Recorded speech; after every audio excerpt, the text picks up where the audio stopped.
Hey guys, this is Comic Uno, and today I'm doing a video about Dan Slott's new Spider-Man book. Now, also, I guess this is a note that I won't have the top comic books of the week this week because I am prepping for New York Comic Con, so I didn't have a chance to read all my comics, but the first one on my pile was Spider-Man, and I did want to give my thoughts out to that one since I'm a huge Spider-Man fan, and I was very curious to see what Dan Slott's return would be like for Spider-Man.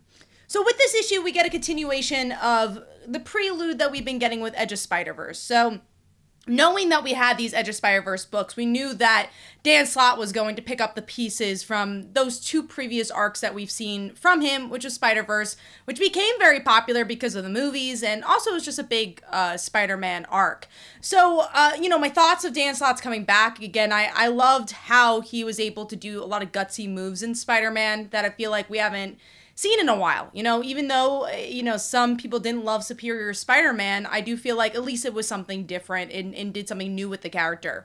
And I think that's the thing that I'm a little hesitant on with this particular arc and starting with Spider-Verse is that what I love about Dan Slott's writing is when he does something really different. And this is kind of treading old water, which is, again, Spider-Verse. We've seen this a billion times. Now, in this issue, we get to see Spider-Man kind of going through his day-to-day.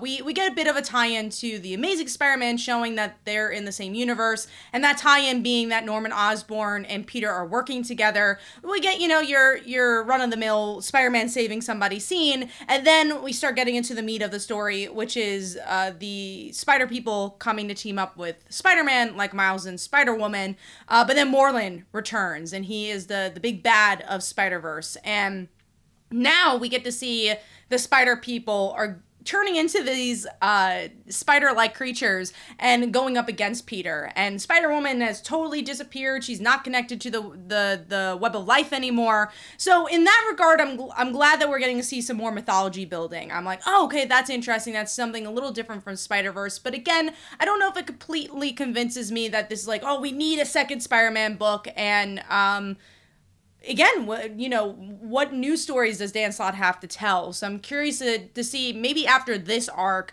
what is going to be different, or is it going to be similar to the stuff that he was already doing with the Amazing Spider-Man? So overall, I enjoyed this issue. I think it was a pretty solid start for issue 1, but I don't know if this is the blow my mind book as I wanted it to be just yet, but it's also just issue 1, so we'll have to see what happens. Also, I obviously want to mention Mark Bagley's artwork.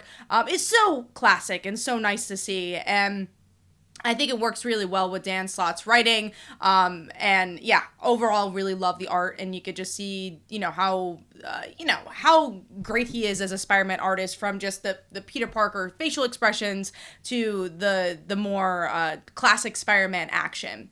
So overall, giving that one 3.5 stars. Let me know in the comments below, are you picking up another Spider-Man book? Do you want another Spider-Man book? And what exactly do you want to see from Dan Slott's run? Are you happy to see more Edge of Spider-Verse and multiverses, or do you want to see something a little bit different from him? Hopefully you guys enjoyed. This is Comic Uno, and I will see you guys in the next one. Bye.